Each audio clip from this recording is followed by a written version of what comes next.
Hey guys, welcome back to another Earthen Rangers video. Today we're going to be looking at our fourth wild edible, medicinal and or survival properties plant. I'm really excited because we're going to be looking at an awesome native California species today. And I happen to find it under this beautiful coast live oak that I'm crunched under right now. Stay tuned in the fall. We're going to have a video on oaks and their properties once they're fruiting this coming fall. But for right now, I want to bring the camera over and show you these amazing little guys right here. You see these beautiful leaves coming out of the ground.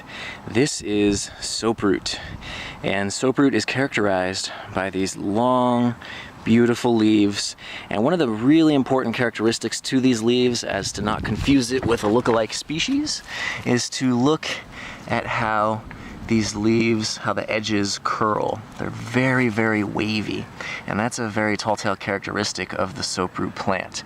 As I pan around here, you're going to be able to see a lot of these plants growing around here.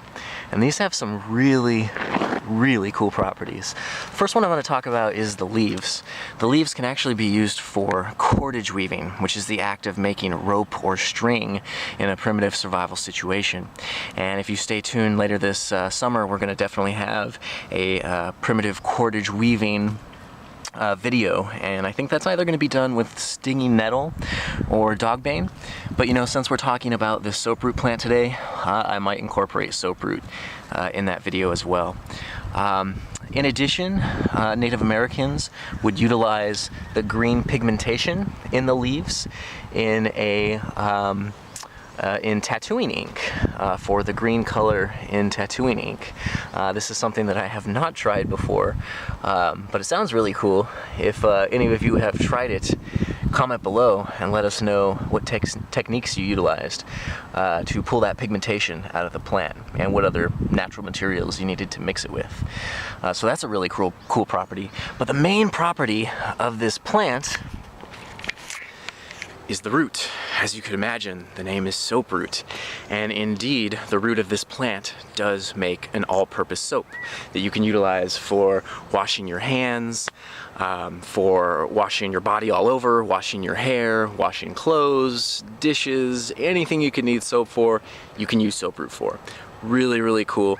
And what you'll do is once you dig out the plant, the roundish root will be covered in a brown husk. Go ahead and take that brown husk off. In fact, you can utilize it for tinder for your primitive friction fires. So go ahead and save that husk.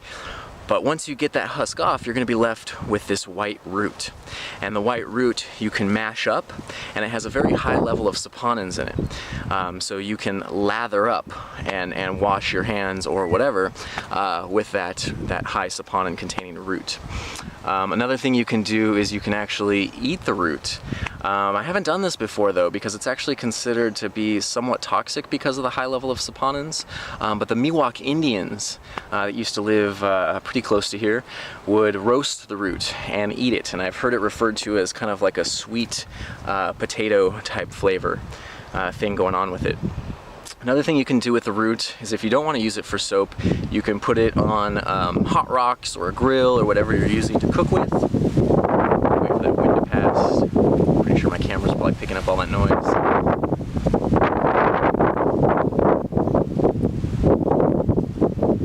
Okay.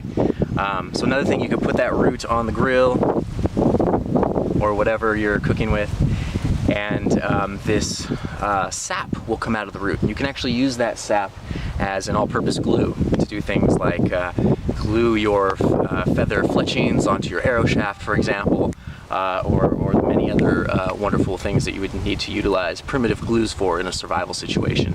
So really an awesome, awesome plant. The last feature to this plant is super amazing, and for those of you who have watched the Buckeye video, the California Buckeye video, this plant is also an all-natural fish stun, simply because of the high level of saponins in the root. That gets into the gills of fish and is very toxic for fish, and will stun them for about 30 seconds, give or take.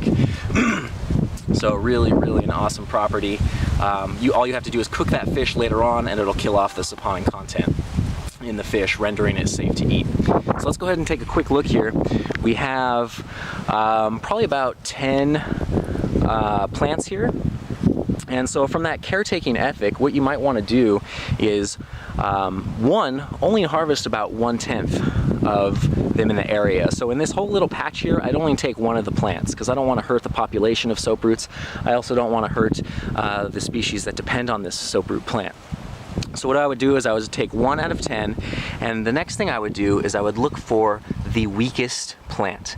A plant that is already stunted in growth, possibly a plant that's already dying and is going to die soon, and that would be the plant that I would take first. So that is our Soaproot video, guys. Thank you so much for joining.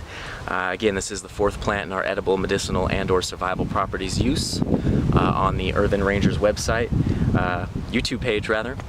And so yeah, stay tuned, guys. We're gonna have our 5th plant very soon here in a couple days. It's gonna be a really good one. Really great plant, and I can't wait to start talking about it. But yeah, have a wonderful day, and as always, stay aware and protect.